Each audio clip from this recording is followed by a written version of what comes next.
Waiting சென்று பிரசாத கட்டை வாங்கி பிரசாத கடைக்கு வாங்க.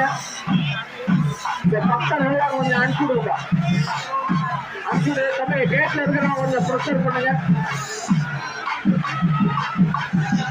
சாமி கொஞ்சம் ஒத்துழைப்பு கொடுங்க. போங்க, அப்படி வாங்க, அந்த பக்கம் வந்துருங்க. அது வாங்கம்மா.